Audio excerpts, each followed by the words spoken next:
Daí um dia aconteceu a volta para o mundão. Mundão é como as correcionais falavam do que está aqui fora, né? Então voltar para o mundão era o sonho de todo mundo. E um dia aconteceu, né? Não avisaram nossa família. Um belo dia chegou e falou, chamaram lá Nair e Rose, a Rose Closet. Prepara, pega todas as coisas tal, porque vocês vão sair. Como assim? Vocês vão sair, vão para a rua e tal. E nós fomos literalmente para a rua. Eu e ela com a nossa mochilinha, coisa assim, meio perdida. Era um dia frio, porque era julho, lá em plena Avenida Tiradentes, né, onde era o presídio Tiradentes, que não existe mais, que atualmente só existe o portão, onde ficava a fila das pessoas da família esperando. E de repente estávamos eu e a Rose totalmente assim, meio sem saber, sabe, olhando aquilo, o trânsito, o barulho, como é que a gente ia fazer para ir para casa, sem dinheiro, o que a gente ia fazer, não era época de celular, né? Então, eu não lembro direito como é que a gente resolveu isso. Eu lembro da Rose e eu estarmos paradas na Avenida Tiradentes, uma olhando para a outra, de repente a gente se deu a mão, se abraçou muito forte e tal, como querendo passar a energia, a coragem, a alegria, a felicidade de estar de novo no mundão. Como eu cheguei na minha casa e como ela chegou, eu não tenho a menor ideia. A lembrança é eu e ela abraçadas e felizes, mas uma olhando para a outra e dizendo, bom, agora é por nossa conta, né? Num desses trabalhos que eu faço muito, esses pequenos vídeos, eu senti necessidade de voltar, estava aberto os arquivos do DOPS, eu fui lá pesquisar o que tinha de imagem, o que tinha, olhar um pouco, tem muito pouca coisa, mas uma coisa que me chamou a atenção é o seguinte: eu fui presa em 1969, eu saí da prisão em 1970, e lá naqueles arquivos tem o segmento de tudo que eu fiz até 1985. Até 1985 eles seguiram absolutamente todos os meus passos em todas as áreas. Não gostei de saber dessa informação. Eu saí do presídio em 1970 sozinha. O Jacques ficou. Cheguei em casa e foi uma alegria enorme encontrar minha mãe, as crianças.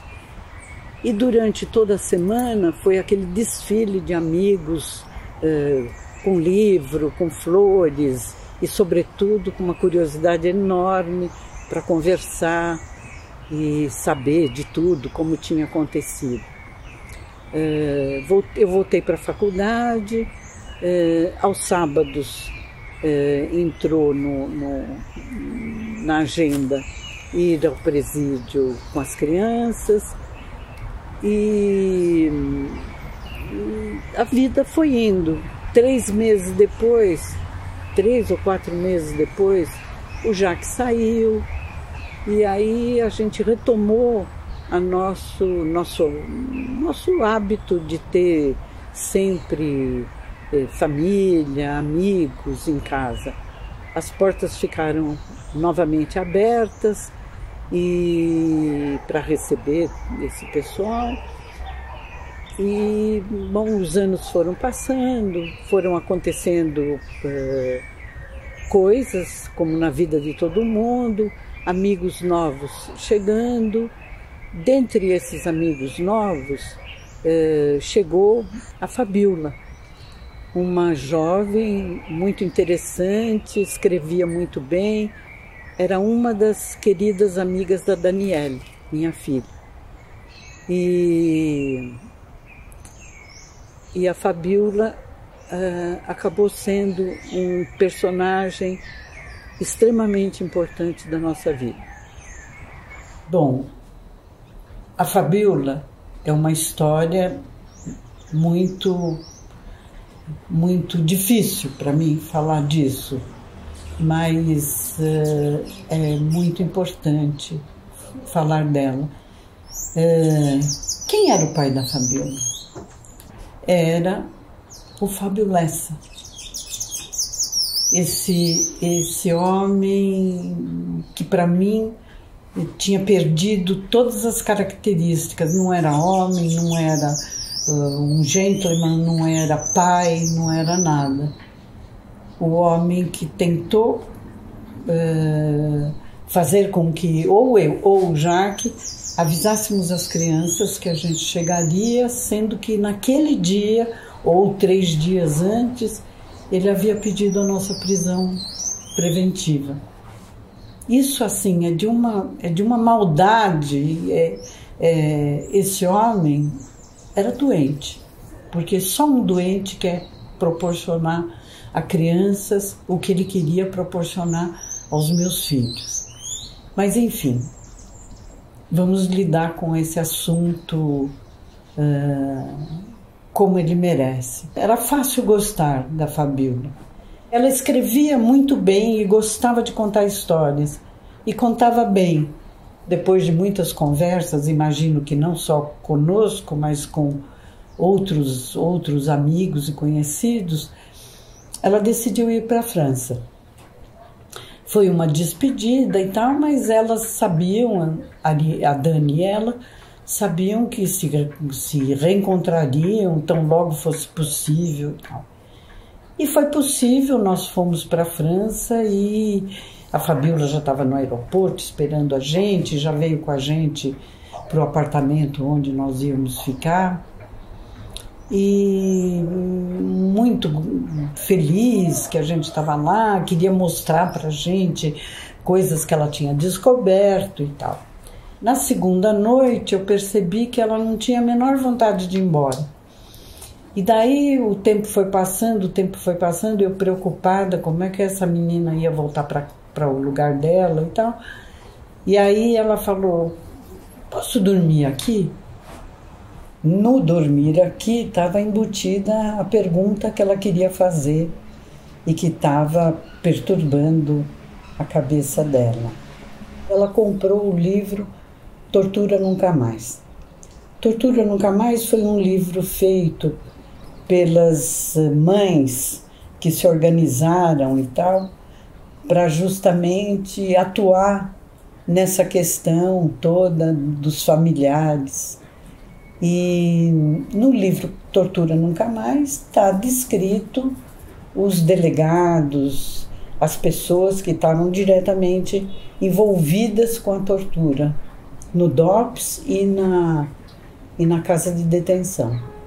E o nome do Fábio Lessa, lógico, ele era um habitué de assistir. Eu acho que o Fábio Lessa era mais de assistir, de ver e de torturar, tipo o telefonema que ele quis que eu desse, do que a tortura física mesmo. E daí, claro, a Fabiola contou para nós que ela tinha conversado com ele e que ele tinha negado. Falou, imagina, no livro a gente põe o que a gente quiser. Bom, claro que não é bem assim que as coisas acontecem, mas daí veio a pergunta da Fabiola. E aí? Eu fiquei várias noites sem dormir e daí eu resolvi que vocês é que poderiam falar para mim a verdade, se meu pai era torturador ou não. Bom, nos pegou totalmente desprevenidos e a reação é muito imediata, né? Você, sim ou não, são respostas complicadíssimas, porque na realidade, se você falar não, você está mentindo e ela vai saber de qualquer forma, porque estava saindo muita coisa na época sobre isso. Se você fala sim, você vai confirmar uma coisa que ela já sabe. A Fabiola era uma menina muito inteligente, muito rápida e tal. Então, eu, na realidade, resolvi ir pela tangente, que era o seguinte. Bom, Fabiola, você veio aqui porque você escreve bem, porque você estava interessada em desenvolver essa sua carreira de escritora, de contadora de histórias. Então é o seguinte, não perca seu foco. O foco é esse, o foco é o que você veio fazer aqui, o que você quer fazer da tua vida. Porque na realidade, pai, mãe, a gente não escolhe. A gente se encontra de repente num momento da vida e fala, esse é meu pai, esse é minha mãe. E existe 1000 dificuldades nesse relacionamento. Não é uma escolha nossa. A escolha da gente é a escolha da gente. Foca nisso, na tua escolha. Não importa, entende? O pai, você vai contornando essa vida com ele como você se sentir melhor, como der. Bom, eu não me arrependo de ter falado isso para ela, porque eu acho que realmente uma relação muito difícil e muito complicada, e eu acho que ainda merece vários estudos, né? O pai, né? Essa figura tão enigmática, tão forte, tão presente. E uma relação realmente complicada. Bom, fomos dormir com essa discussão na cabeça. No dia seguinte, a Fabiola mudou totalmente de perspectiva, quer dizer, ela tinha falado que estava engasgado, ela perguntou, eu respondi, o Jacques também falou bastante com ela, e a gente saiu e o resto da viagem a gente aproveitou muito, juntos, né, discutindo as coisas, o quanto a França estava mais avançada em algumas coisas, mais atrasada em outras. E o assunto pai torturador foi deixado totalmente de lado. Tempos depois, talvez dias, talvez meses, talvez mais que meses, não sei, a Dani chegou em casa avisando que a nossa querida Fabiola estava chegando da França. A Fabiola morava com a mãe, não morava com o Fábio Lessa. Ela chegou em casa e o que eu consegui saber foi que, com o batom, ela escreveu no espelho: desculpem, mas eu não aguento mais, e se suicidou com um tiro na cabeça. Então, uma situação dessa te coloca, quer dizer, você acha que você fez tudo, né? Que você... E esse tudo não foi suficiente para ela fazer essa caminhada junto com a gente.